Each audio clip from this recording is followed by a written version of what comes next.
시청자 여러분 안녕하십니까? 헬로티비 뉴스입니다. 먼저 오늘의 주요 소식부터 보고 오시죠.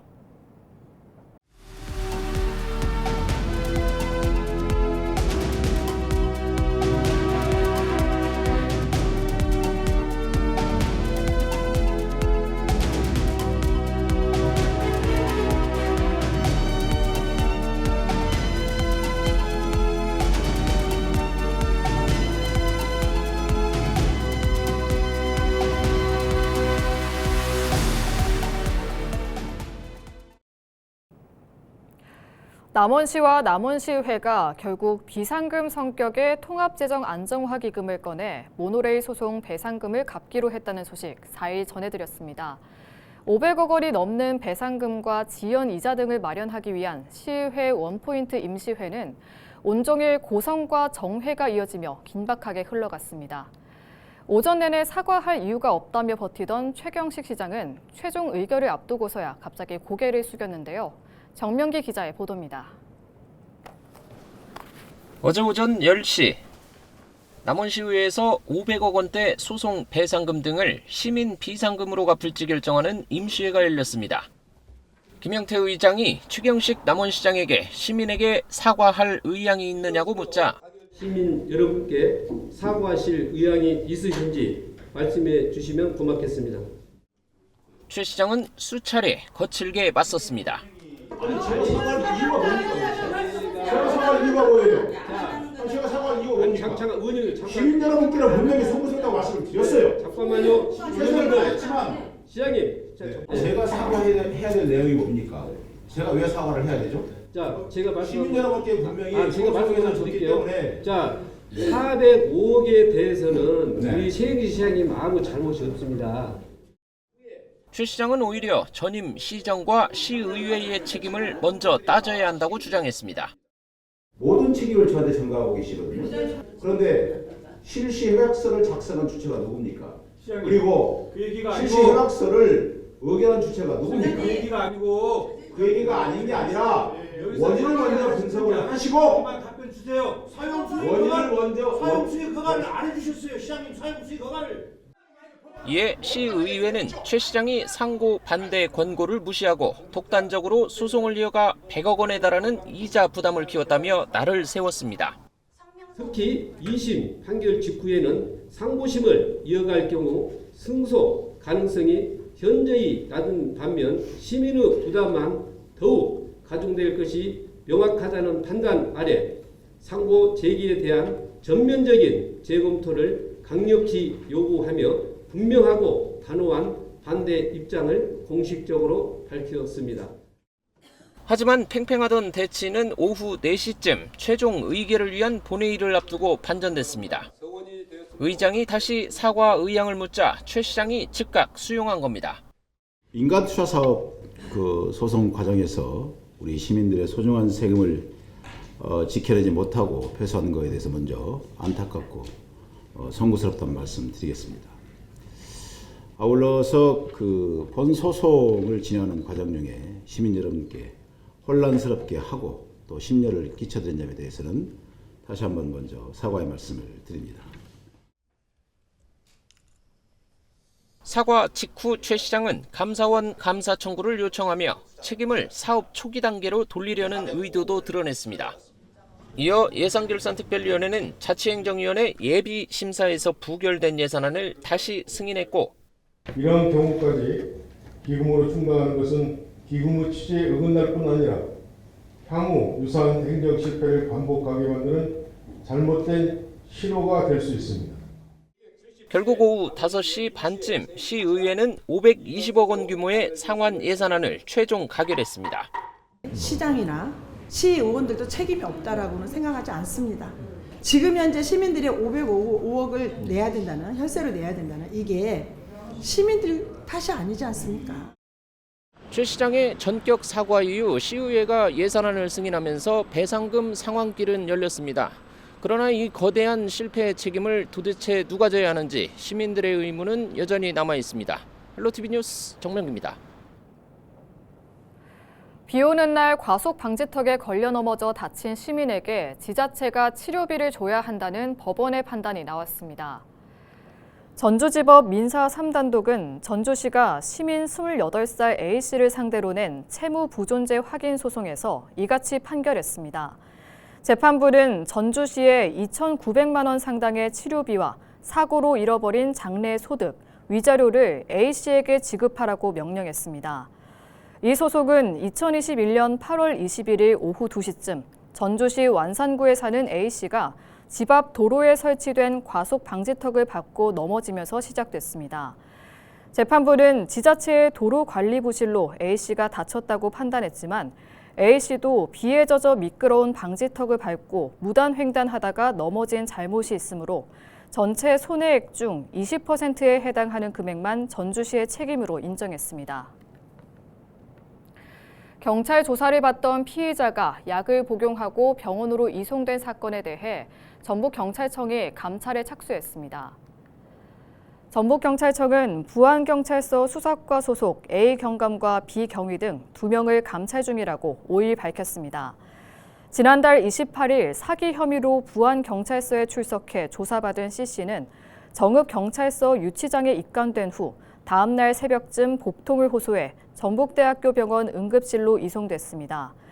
경찰 확인 결과 C씨는 조사실에서 약을 먹은 것으로 파악됐습니다. 전북경찰청은 C씨를 신문하는 과정에서 관리 소홀 등 규정 위반이 있었는지 파악하고 있습니다.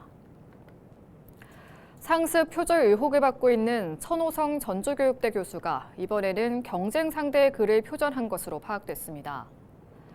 전북교육감 예비 후보인 유성동 좋은교육시민연대 대표는 5일 전북교육청에서 기자회견을 열었습니다. 유성동 대표는 2024년 1월 25일 한겨레 신문에 기고한 자신의 글 일부를 천 교수가 인용해 2024년 2월 지방신문사에 기고했다고 주장했습니다. 이에 대해 천 교수 측은 구체적인 내용을 확인한 뒤 필요하면 입장을 밝히겠다고 전했습니다. 김제시는 지역 농식품 가공 산업의 경쟁력 강화를 위해 김제시 농식품 가공연구회와 슈퍼가 업무 협약을 체결했다고 밝혔습니다. 이번 협약은 김제 지역 농산물을 활용한 우수 가공 제품의 안정적인 판매 기반 마련과 판로 확대, 공동 마케팅 추진을 위해 마련됐습니다. 협약에 따라 김제시 농식품 가공연구회는 우수한 품질을 갖춘 가공 제품을 지속적으로 생산, 공급하기로 했습니다. 슈퍼와는 매장 내 판매 공간 제공과 홍보, 마케팅 협력, 상품 개선 컨설팅 등을 지원하게 됩니다. 이번 업무 협약식을 통해서 김제시 농산물의 소비 촉진과 농가 소득에 큰 도움이 될 거라 생각합니다.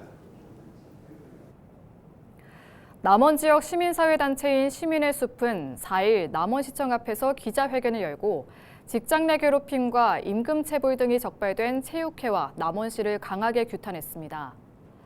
이들은 노동당국이 문제를 지적했음에도 체육회가 반성하지 않고 내부 고발자에게 보복성 인사를 했다고 비판했습니다.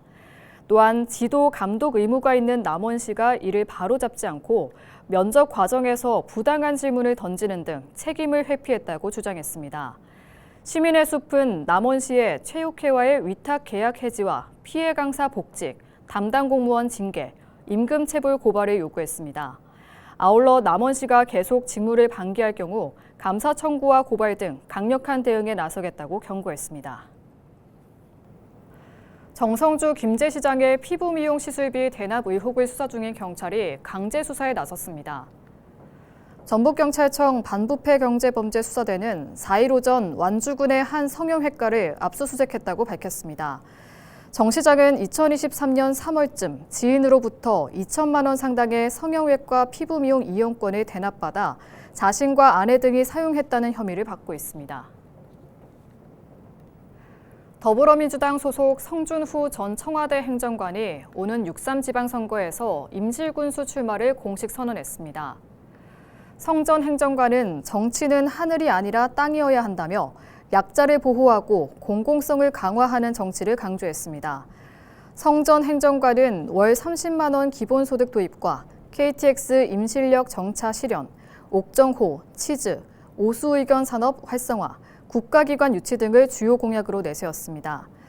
성 전 행정관은 임실동중과 임실고등학교를 졸업했으며 민주당 중앙당 부대변인과 청와대 국민통합비서관실 행정관 등을 역임했습니다. 신혼부부 등 임차인들의 전세보증금 5억 원을 지급하지 않은 50대가 구속 송치됐습니다. 전주 완산경찰서는 사기 혐의로 50대 A씨를 구속 송치했다고 4일 밝혔습니다.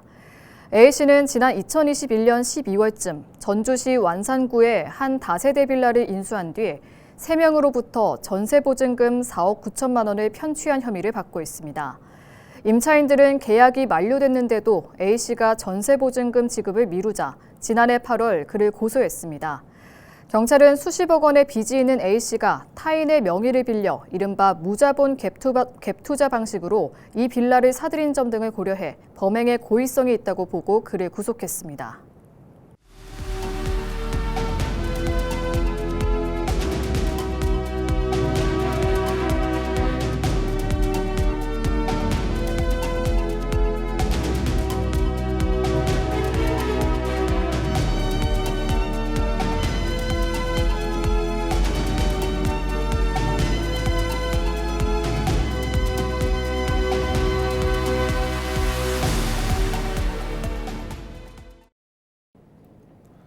임도순 전 더불어민주당 국민통합 전북 직능특보가 김제시장 출마를 선언했습니다.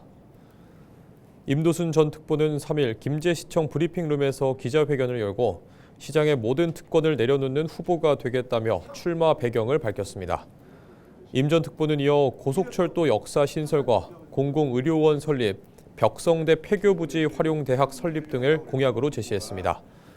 임 전 특보는 한국방송통신대학교 전북 총학생회장과 민주당 제19대 문재인 대통령 선거 전북 도당 국민주권 선거대책위원회 조직특보 등을 지냈습니다.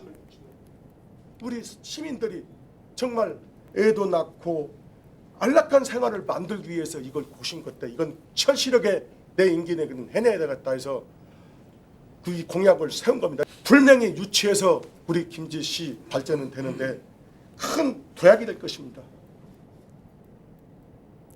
전북교육개혁위원회는 전북 민주진보교육감 후보 선출을 위한 검증 결과 발표를 다음 달 초로 연기하기로 했습니다. 전북교육개혁위는 3일 후보 검증을 위한 위원회 구성이 늦어져 발표 시기를 연기한다고 밝혔습니다. 개혁위는 다음 주까지 검증위를 학계와 법조계, 언론계 위원 5명을 포함한 26명으로 확대해 구성하고 검증 작업에 들어갈 계획이라고 말했습니다. 이에 따라 3월로 예상됐던 최종 후보 선정도 4월 이후로 미뤄질 전망입니다. 이번 검증은 전북교육개혁위의 민주진보교육감 후보 공모에 참여한 노병섭 전국교육자치 혁신연대 공동대표와 천호성 전주교육대 교수를 대상으로 진행됩니다. 남원시 체육회에서 불거진 보복성 해고 의혹에 대해 감독기관인 남원시는 조사 결과 객관적 근거가 부족하고 채용 절차에도 문제가 없다는 결론을 내렸습니다. 하지만 이미 노동당국이 체육회를 조사해 내놓은 결과는 훨씬 심각했습니다. 직원들에게 줘야 할 임금과 수당 6천여만 원을 주지 않은 사실, 그리고 여러 노동법 위반이 무더기로 적발됐는데요. 정명기 기자가 보도합니다. 남원시 체육회에서 괴롭힘과 부당한 일을 견디다 못해 노동부에 신고한 최모 씨. 하지만 돌아온 건 격려가 아니라 하루아침에 사라진 일터였습니다. 수영장 회원 등 시민 600여 명이 보복성 인사 의혹을 제기했지만 남원시는 체육회 사무라며 사실상 선을 그었습니다. 15명 중에 12명은 다 내셨고요. 지금 선생님 3분만 안 내셨어요. 그런 협박을 받으니까 조금 부당하다 생각하고 내질 않았죠, 이게. 근데 이제 저희는 진짜 이렇게 잘릴 거라고 상상도 못했어요. 그런데 노동당국의 조사 결과는 심각했습니다. 고용노동부 전주고용노동지청이 적발한 체육회의 법 위반 사항은 무려 6가지.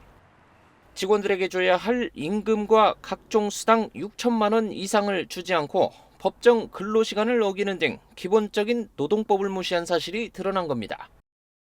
여성 근로자의 동의 없는 야간 휴일 근무, 성희롱, 예방교육 미이행 등 상식적인 의무조차 지키지 않았다는 지적도 나왔습니다. 노동부는 시정명령을 따르지 않고 있는 체육회를 정식 수사할 예정입니다. 입장이 완료가 되지 않아서 저희도 이제 수사에 착수를 하려고 하고 있습니다, 지금. 체육회는 시정 지시가 과도한 조치라며 재심을 신청했고 너무 과하게 나오는 것들은 우리가 대응을 해야 하잖아요. 그것을 노동위에서 이제 얼마까지 어느 수준까지 결정을 내줄 거냐 그 부분은 아직 안 내려왔어요. 체육회에 수영장 위탁을 맡긴 남원시는 일부 관리 부실을 인정하며 임금 문제 등을 시정하겠다고 밝혔습니다. 하지만 노동법 위반과 채용은 별개로 보고 선을 긋고 있는 상황. 이에 지역 시민사회단체인 시민의 숲은 체육회와 회장을 경찰에 고발했습니다. 뒤늦게 수습에 나선 남원시는 오는 7월 예정된 정기감사에서 체육회 운영 전반을 들여다보고 올해 위탁업체 평가에 반영해 운영권 박탈까지 검토할 뜻을 내비쳤습니다. 헬로티비 뉴스 정명기입니다. 용인 반도체 국가산단 전력 공급을 위한 한전의 고압 송전선로 건설이 추진되면서 지역민들의 반발이 확산되고 있는데요. 고압 송전선 반대 투쟁으로 촉발된 용인 반도체 산단의 입지가 정읍 지역으로 추진돼야 한다는 의견이 제기됐습니다. 김남호 기자가 보도합니다. 2일 정읍 YMCA 공연장에서 반도체 산단 최적지 도출을 위한 정책 세미나가 열렸습니다. 이날 세미나는 김대중재단 정읍지회가 대한민국 미래 먹거리 산업의 핵심인 반도체 산업단지의 전북 이전 문제 해결안 마련을 위해 마련됐습니다. 장기철 정읍지회장은 고압 송전선 반대 투쟁으로 촉발된 용인 반도체 산단의 입지가 정읍 지역이 최적지라는 의견이 제시돼 세미나를 준비하게 됐다고 전했습니다. 반도체 산단 같은 국가 전략 산업은 지방으로 분산돼야 된다. 그런데 가장 입지 조건이 좋은 데가 재생에너지가 다 모이는 정읍, 그리고 물이 풍부한 정읍이 오히려 수도권 어느 지역보다도 낫다. 그런 생각을 해서 이런 세미나를 열게 된 겁니다. 이번 세미나에는 최종서 성균관대 교수와 권영호 전 서남대 부총장 등 관련 학자들과 시민운동가, 언론인 등이 참석했습니다. 참석자들은 정읍 지역의 경우 한국원자력연구원, 첨단 방사선 연구소 등 우수한 연구 인프라와 교통의 중심지라는 지리적 이점이 있다고 입을 모았습니다. 정지여권을 가장 만족스럽게 할 수 있는 우리 교통편 KTX가 정문역에 쓰기 때문에 서울에서 1시간 20분 내에 전부 다 올 수 있고, 그런 면에서 보면은 정읍이 최적의 그런 반도체 팹의 한 그 분파로 만들 수 있다, 저는 그렇게 생각하고 갖고 있습니다. 수도권과 대기업의 특혜를 주기 위한 한전의 고압 송전선로 건설로 인한 피해를 주장하며 반발하고 있는 전북 지역 농산어촌 주민들.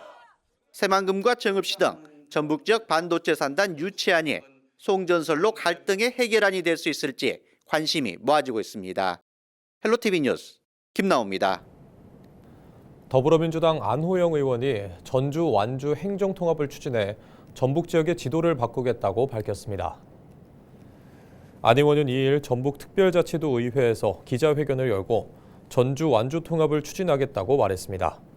이 자리에는 정동영 의원과 이성윤 의원도 함께 참여했습니다.